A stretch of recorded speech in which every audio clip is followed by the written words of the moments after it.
You're very welcome back to the 12 Rants of Christmas. And guys, as you may realize from some of these episodes, I actually know a thing or two about bad comedy. I'm a little bit of a comedy nerd myself, with Conan O'Brien probably being my number one idol in the field. But to name just a few others I can watch anytime if I need cheering up or want to get some tips, I turn to the likes of Bill Burr, Robin Williams, Bill Hicks, Tig Notaro, Martin Short, Billy Connolly. Apparently, I just really like funny guys called Bill, okay? Richard Pryor, Darrow O'Brien, and Norm Macdonald, to name just a few. My current obsessions are all Irish. I'm really liking the work of Catherine Bohart, Justine Stafford, and Garen Noon. You have to mention Garen, of course, to get the TikTok hits. They're very important. And shout out as well to some other TikTok comics I'm loving lately in the likes of Louisa Lang, Manon Matthews, and Matt Bentley.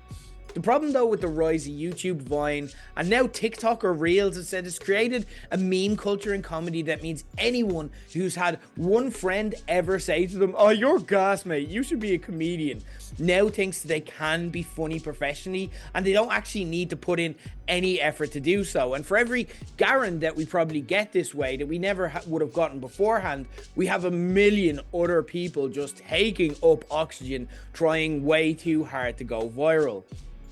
That meme culture that I speak of is basically just repeating the same 6 jokes with slightly different twists. So today, for my own sanity as much as anything, I want to call out what those 6 jokes are and why they are the bane of comedy. 1.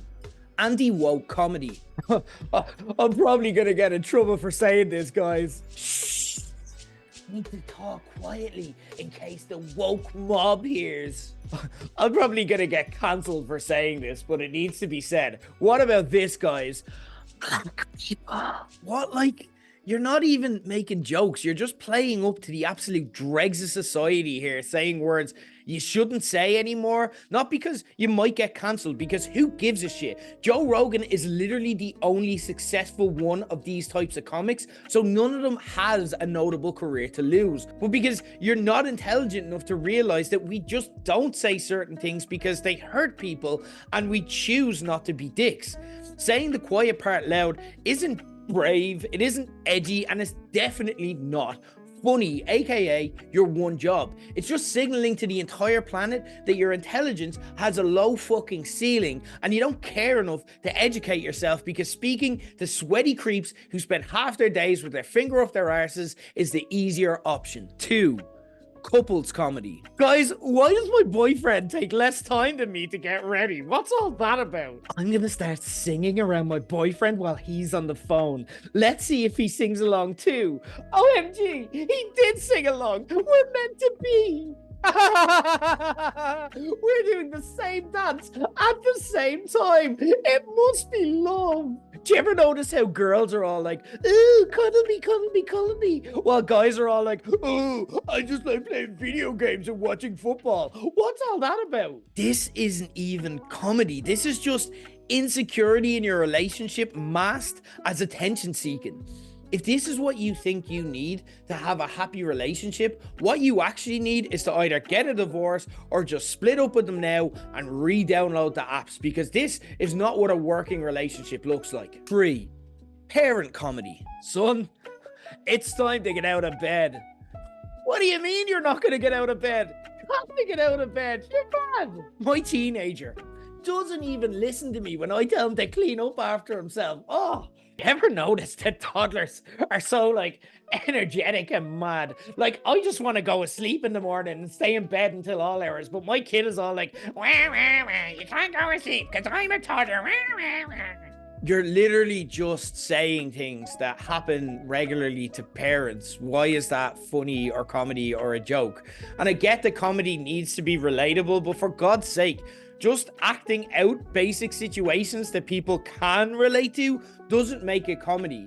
If you're that bored with the monotony of daily life as a parent and need an outlet that you're going to insist on filling up my feed with, at least have the good grace to do what Jimmy Kimmel does and get parents to steal their children's Halloween sweets and make them cry, or get them to explain complex scenarios, because it's really funny when kids try and explain what a job is or something like that. Or if they're babies, scare the shit out of them with that cactus toy. That's gas.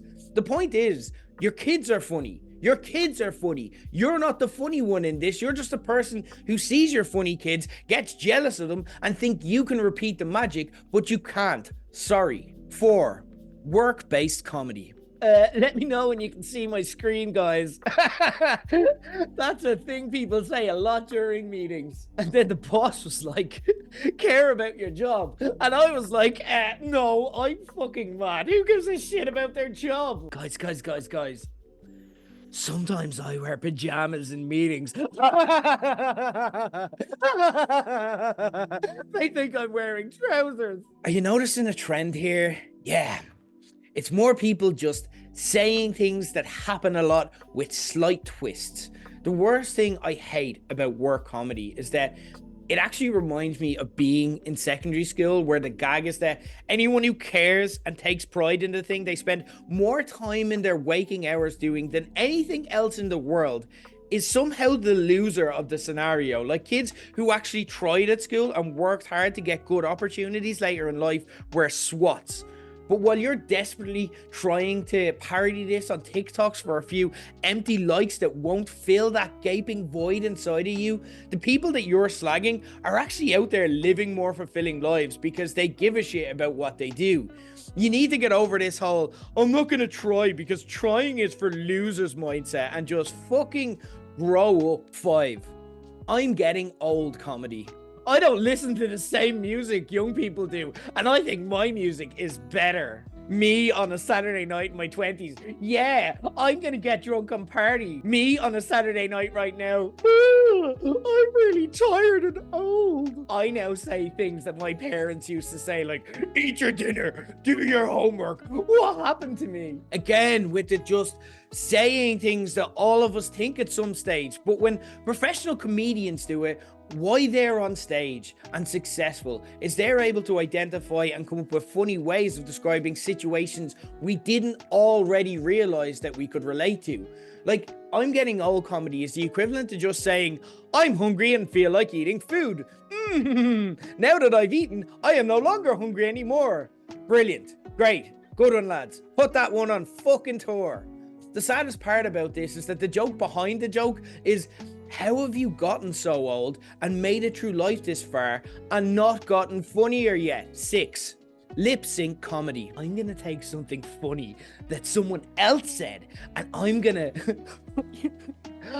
move my lips to it at the same time. That's like me doing the funny thing too, right? Okay, rant time.